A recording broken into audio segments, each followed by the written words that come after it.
electric. Let me know how the stream's doing. I'm streaming live from my iPhone in my Tesla Model S Plaid 2020. And I'm on my way to California from Riverton, Wyoming to the Sonoma High Voltage by Holley Electric.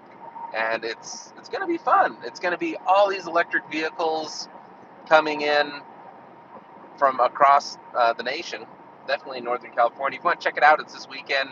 There's going to be racing on the Sonoma racetrack, as well as drag races and autocross and a big car show. And there's going to be a lot of unique electric vehicles down there that are like custom conversions, trucks and vans and cars. And I think it'll be a lot of fun. So anybody that's watching this live, let me know how the video looks. I think I've got pretty good cell signal, but I'm not really sure. I'm about 45 miles away from Minnetonka, or yeah, I can't say it right, Nevada, and I've been driving on the Tesla full self-driving beta the entire way from Wyoming. And the disengagements are kind of high. This particular build, 10.4, has a lot of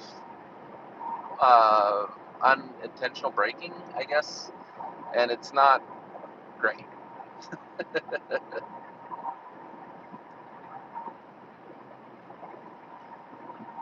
Anyways, it's been a long time since I did a live stream on the Two Smart Guys channel. I'm going to be doing a live stream on the Tesla Trip channel next here when I know I've got a better signal, and we'll be talking more about the Tesla news. But I thought it'd be kind of fun to do a video on Two Smart Guys because I just haven't posted a whole lot of content here lately. And I know I've been promising to talk about my crypto shed. So basically, I invested in Dogecoin, and I think I even did a video about it earlier this year. And if you were smart enough or lucky enough to get in on the the Doge train at the beginning of the year and sold just before Elon went on Saturday Night Live, you probably made a pretty good amount of money. That's how I'm able to drive a Model S Plaid right now. But the other thing I did is I invested in a bunch of crypto miners and solar. So I maxed out what is legally allowed in Wyoming, which is a 25 kilowatt system, which filled up my entire garage roof. And then my house roof was kind of older, so I was going to have to replace the house roof, and it's not angled quite right. So instead what I did is I have an acre of land, and I built a ground mount system for the rest of the solar. So they're going to be activating it later this week. So I've had 9 kilowatts for about a year, and they're adding the additional 16 kilowatts right now. It's all physically installed. They're just going to be lighting it up here pretty soon. And then the majority of my crypto mining will be covered by my local energy generation. And then it's offset. I'm also paying for blocks from Rocky Mountain Power to offset with their solar projects. So all my crypto mining is going to be 100% solar, or renewable anyways, at least. And because they also do a lot of wind, and there's a lot of hydro, which is arguably green or not, but it doesn't pollute in the air directly. It does affect the ecosystem. I don't know. Let me think. Comment on that below in the comments on what you think about hydropower. It's got its benefits and disadvantages. Anyways, it's pretty interesting. The crypto miners are incredibly loud. I'm using ASICs miners, and I've got a bunch of Antminers L3++s. I've got 2 of those, and they're insanely loud and basically little space heaters. And I had them in a little storage shed over the summer because they were just too loud to keep in anywhere in my house or my garage. And I just recently moved one of them into my 5th wheel camper, which I've been streaming videos from, and one back into the garage to keep the garage warm. And then I also got 6 little mini Doge miners, which they're not nearly as efficient as the Antminers, but they're incredibly quiet. and they don't use a whole lot of power. So I placed those inside my home, and it's helping keep the house warm now that it's cold in Wyoming. So that's pretty cool. I'm using DX pool for those little ones, and then I'm using ant pool for the larger ant miners. And surprisingly enough, in May I bought a KDA miner from Gold Shell, who makes the mini doges, and I didn't think too much of it. I think it was like 1,800 bucks or something, and it just wasn't making a whole lot of money, but I just kept it going. And then all of a sudden, just a couple weeks ago, bam, that crypto took off like crazy, and all of a sudden I'm just sitting on like a huge stockpile where I've paid for more than double the cost of the miner. And you can't buy these miners anywhere anymore. These same miners are going for like 8 grand or 10 grand, and then the bigger miners for KDA, they were like originally, or I think like 7,000 or so. Now they're selling for like $50,000, and they're all sold out. Can't buy them because they're making $450 a day. So if you look up watt to mine, they'll show the very top miner right now, and I think it's the Gold Shell KD5, and it's just ridiculous because it doesn't use that much power. So the amount of money you make for the amount of power that you're using, if you're going solar rig, if you can find a way to get those miners, that is the way to go right now. The other things that are mining really good are a bunch of miners that aren't out yet. They're the ant miners for Ethereum. I can't remember the names of them. I can't remember the E9, and then there's also the Litecoin miners that are supposed to come out any day now. But I think they pushed them to January. But those will earn between like $150, $200 a day, and they cost around between $20,000 and $30,000. But they're all pre-sold out. So I haven't checked in about a month, but I bet those ones, they're going to shoot up to being like 30, 40,000, especially if the coins go up in value. Ethereum's been going up like crazy. So I could see that. I worry about Ethereum changing from proof of work to proof of stake, and then the miners might not be worth anything. So putting like a $30,000-$40,000 investment in Ethereum mining, it's pretty risky stuff. Although the return could be really good. They announced these miners about 8 months ago, and you had to prepay for them, about 20 grand. So a lot of these people have, basically given who Antmain a 20, $30,000 loan for the past 8 months, when you could have bought a Bitcoin miner that's readily available, that does over 100 terahash for around 10 to 15 grand, and been making money off of it. I got one that I bought back in May, and it's earning about 60 some dollars a day, and um, around 75, $80 a day. So there's some pretty good return on the Bitcoin. If you're going long term, almost everybody that sells these miners is sold out. So you have to end up going through a reseller, and a lot of them are scams. So you got to be super careful to go with like a reputable source. Like the Watt to Mine, they've got trusted resellers. But what they tend to do is they take the return on investment period, and they know people typically don't want it to be more than a year. So they'll look at what the current price is per day, and they'll calculate it out so that they price it just around under a year, usually around 10 months. So like I was saying, these KDA miners, I mean, they may have originally only sold at 8. All right, hopefully I'm back. Thank you for sticking around if you did, as opposed to dropping out. Just to kind of sum up where I was and where I'm going. I'm Pox. You're watching the Two Smart Guys live stream.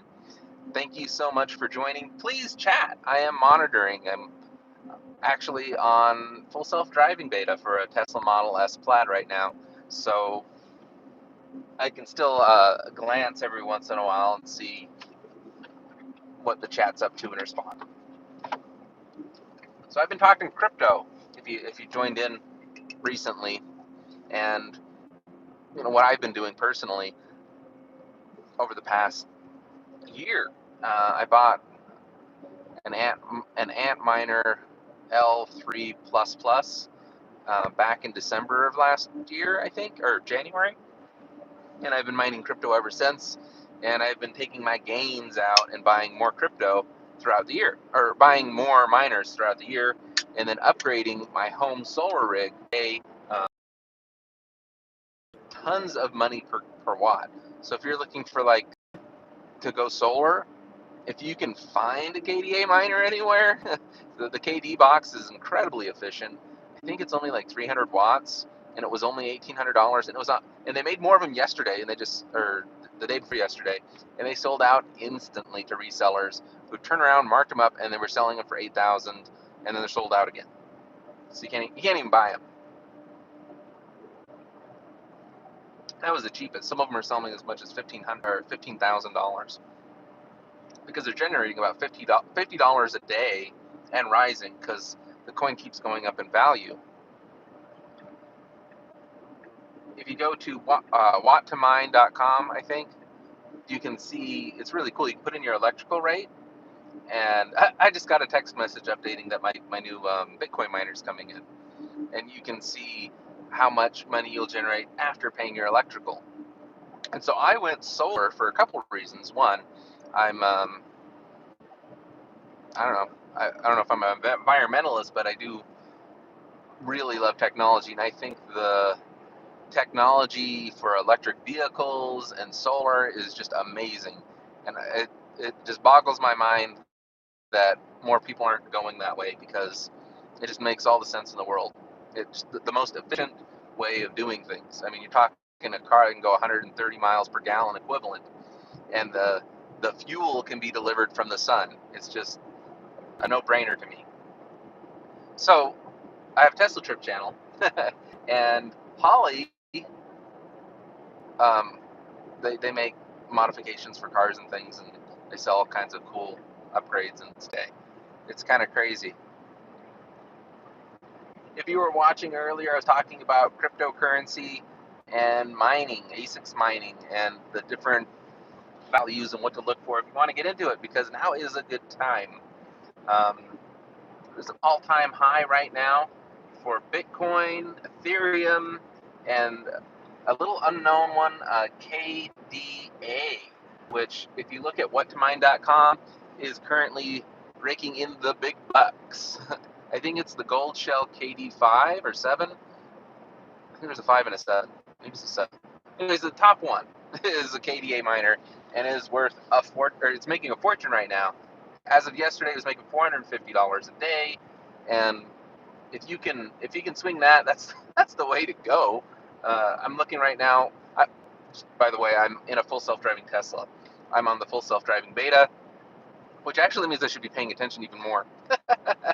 But on the highway or the freeway, it's actually pretty solid as long as there isn't any weirdness going on. There is some sudden braking, but I'm keeping my distance from other drivers just to be good. I am monitoring the chat, so if you want to chat, feel free to type away, and I will answer questions as I see them when I glance over every once in a while. Thank you for keeping me company. I see there's a few people watching right now. Hey guys, hello. It's actually just me, Pox, Patrick. Thank you for chatting. How's the stream going? I think I made it over the hill. I'm just 18 miles away from Winnemucca, Nevada, so I should have a better signal now. There's that phantom braking I was talking about.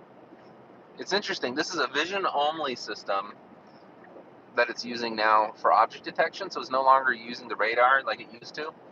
And in one of the latest betas, they added pixel detection so that it could see just about anything, as opposed to things that are in its neural net. Like it can obviously see cars, trucks, bicycles, humans, cats, dogs, deer, but it didn't see things like branches, tires, stuff in the road to avoid. But now it's kind of like seeing anything and trying to avoid it. So there's a lot of false positives, and it's seeing weird stuff like oncoming traffic from another road and braking for it. And it's not like totally slamming on the brakes, but it is jarring, and you got to pay attention to it while driving. Anyways, thanks for joining. If you got any questions, ask them away. I was kind of going over my crypto mining setup that I have back in Wyoming. At the beginning of the year, I saw how crypto was just going crazy. Bitcoin was going up, and this little known meme currency, Dogecoin, was starting to take off. It was at half a cent or less, actually, when I got in January. Wish I would have got in sooner. And I invested all of my stimulus money into it, and it took off. Up until before Elon Musk went on Saturday Night Live, it went from being worth half a cent to being worth 73 cents, 74 cents, I think, is where the all-time high was.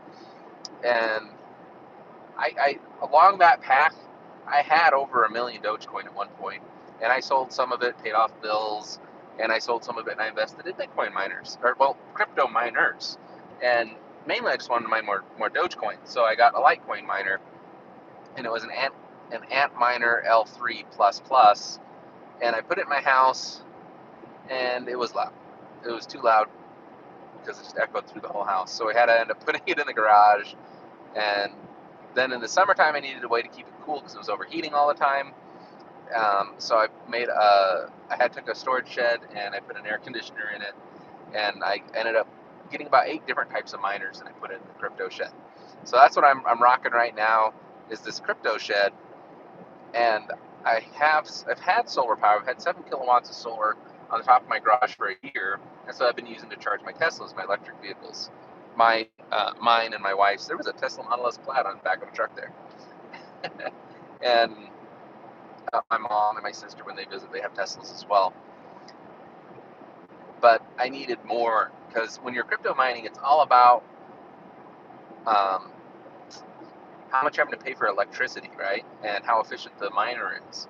And these ASICs miners, these systems, point-specific little boxes, for one, they eat up a ton of power. They run on 240 volt, kind of like an electric vehicle. And two, they put out a lot of heat and a lot of noise. But they use a lot of power. So to offset that, I put another 18 or 16 kilowatts. The max that you can have in Wyoming on a residential is 25 kilowatts. So I maxed it out. And they're going to be lighting that up this week. So it should offset pretty much all of my mining activities that I'm doing right now. And anything else, I'm actually paying extra for Pacific Core in our region is Rocky Mountain Power's Blue Sky Energy program. So I pay a little bit more for electricity. So it's on offsetting the wind, solar, renewable energy sources. And a lot of our power is actually from hydro, where I live. We're surrounded by mountains and dams and things. So the Boyson State Park. Anyways, yeah, I don't want to be destroying the environment at the cost of mining crypto coin. But if you think about it, traditional banks, they use a lot of power. They gotta heat those whole buildings. They gotta have all these people employed. And crypto and DeFi, I think, are the way of the future. And Bitcoin's, an older technology in the crypto space, not the most efficient. But Litecoin, which is what Dogecoin's based on, way more efficient, and getting better all the time. And then Ethereum's gas cost, like the cost of sending transactions, is pretty high right now. But hopefully they can figure out a way of lowering that. And there's a bunch of little projects and kind of get rich quick schemes that you got to really watch out for. I think the last one was the Squid Game crypto, which is you can just see it coming from a million miles away, right? But yeah, people were buying these squid tokens, and then the project pulled out. The people that created it cashed out and left. Effectively killing everybody except for the one person who walked away with all the money. Just like the premise of the show. It's funny if you weren't one of the people that put money into that project. And then there's Sheep, which is very interesting because it's a token based on the Ethereum network, and I can't remember how many millions or billions of sheep there are, but the whole point is it's worth fractions of a cent, and but there is a scarcity, and they were burning coin or tokens to make it more valuable, and I can't remember how many zeros it was, 3 or 4 zeros before we got to, I think I got in at 20, and it went up all the way to like 75, and now it's sitting around 50.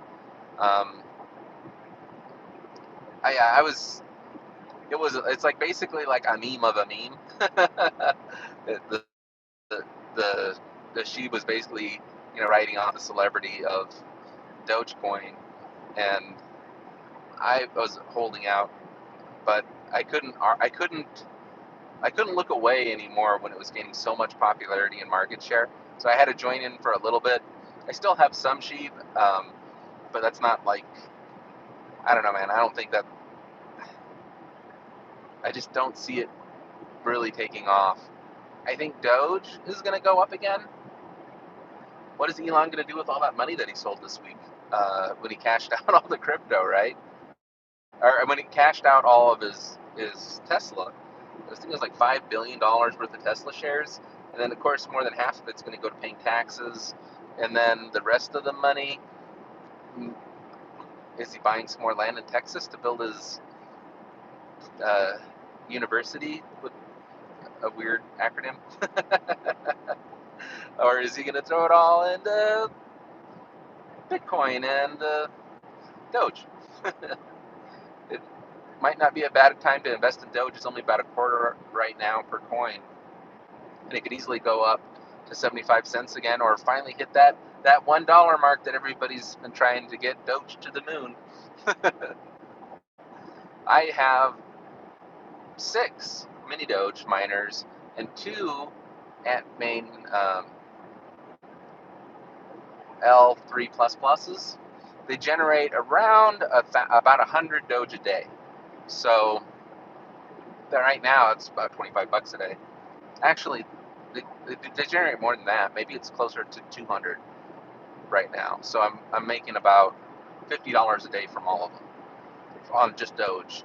And then I've got this, and the energy consumption on that is just ridiculous because I think it's about 1,800 watts for the 2 big ones, and the little ones use only about 300 watts. But I got 6 of them. And then I got this little KDA miner, which only uses like 300 or 400 watts, and it's generating 50 bucks a day right now. So, so if you can find these little KDA miners from Gold Shell, they are a goose that lays the golden egg, especially if you're trying to run on renewables, where you're trying to use the least amount of energy to produce the most amount of value in coin. So if you can do that, that's the way to go by far. Again, please leave any comments below. Let me know how this video is looking. I'm going to be pulling up to a supercharger here in about 6 minutes, and then I'll be ending the stream. So thank you guys so much for keeping me company on my long drive. I'm driving 1,000 miles from Riverton, Wyoming to Sonoma, California, at the raceway there for the Holley high voltage electric race. They sponsored me to go down and race my Tesla Model S Plaid, which I have paid for, the majority of which in Dogecoin. And I'm don't worry, I'm still holding a good amount of Doge, and I'm still mining a lot of Doge, and I'm also running multiple Doge nodes. So if you're into Doge, you need to host a node, because the the upgrade to the network requires, there's only like less than 2,000 nodes, and until the majority hosts the newer version, we won't get the benefits of the newer Doge. And once we get the newer Doge nodes up, that's when Elon's going to really support it. And then Tesla might accept Doge for vehicles directly, as opposed to having to cash out and then pay Tesla, was what I ended up doing. Again, if you guys have any questions, I'm monitoring this live. I'm going to go back through them when I pull over again here in a minute. If you're wondering what's happened with the Two Smart Guys channel, I started talking about electric cars a lot and people were getting annoyed. So I made a separate channel, specifically Tesla Trip, which I may change the name of it to something a little bit more generic because I'm into all electric vehicles. I love Teslas. I think they are the best right now. But there's a lot of cool, interesting vehicles coming out, and I don't want to exclude them. Mainly Rivian. The Rivian stock came out for public offering yesterday at $78 a share. Immediately jumped up to 120 and fell back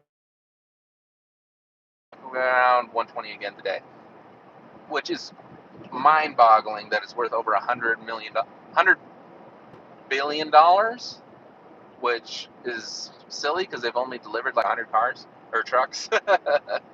But you know, it's the future, and they're talking about making 1 million vehicles a year by the year 2030, and Tesla's doing that right now. And it took them about 10 years to do that, so it all jives. But yeah, there's going to need to be a lot more electric auto car makers making vehicles if we're going to totally switch over from internal combustion engines. Because even with Tesla's capacity, they're talking about only doing like maybe 3% of the the worldwide fleet at their peak.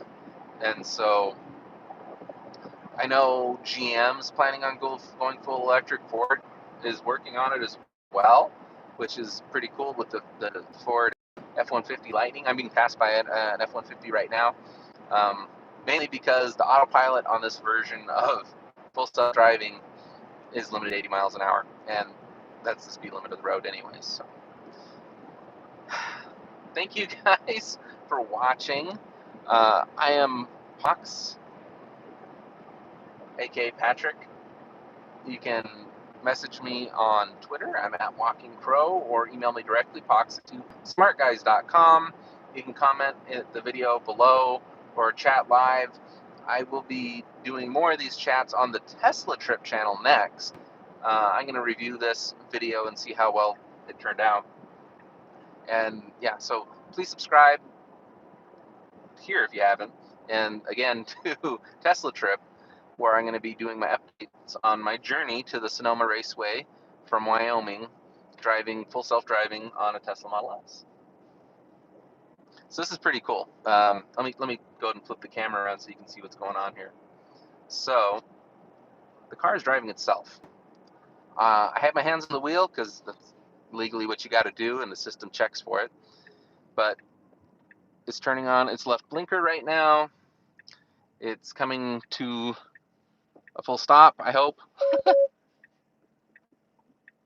And it's waiting for traffic. Oh, and I intervened. It was going to jump out in front of this truck, but I didn't trust it. I probably would have been fine, but I was scared.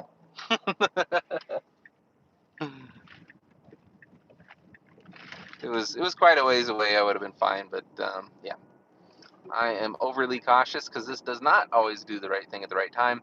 I just engaged it again. It got into the right lane all by itself. And we're coming up to a supercharger.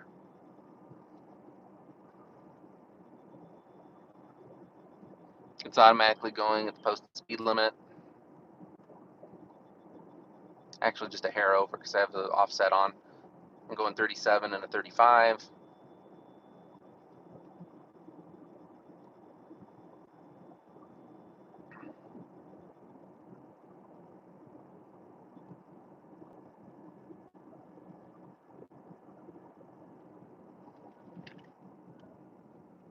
and the supercharger's right here somewhere.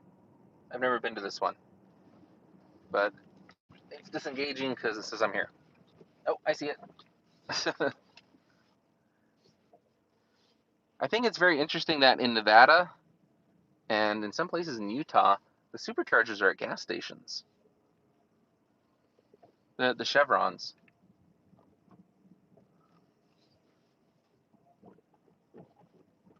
Huh, this is a pool-in. That's not as normal. Ooh.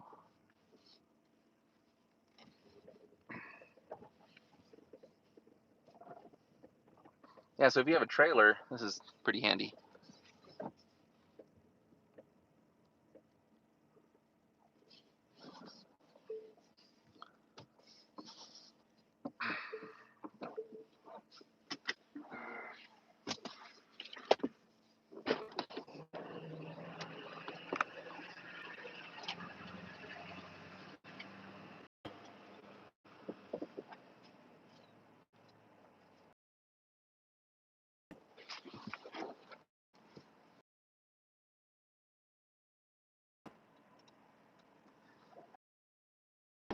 Whew. All right, so that's how easy it is to supercharge a Tesla. You just plug it in, hit a button, opens up, plug it in. There you go, you're charging. And it's been preconditioning, so the charge rate's going up exponentially. Is jumping up to 144 kilowatts, which 150 is the maximum that these V2 superchargers can do, which is almost 600 miles an hour of charge rate at its peak.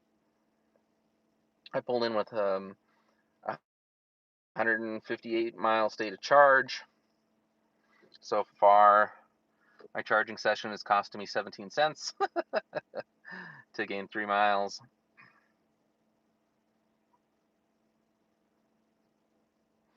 And I've got a 20-minute wait to continue on my trip. So basically, I'm going to review this video, see how it looked, and then when I get back on the road, if I have a good cell signal, I'm going to continue doing some live updates, live chat on the Tesla Trip channel. Thanks again, everybody, for watching. I will be back. Again, check out Tesla Trip channel. Thanks. Bye.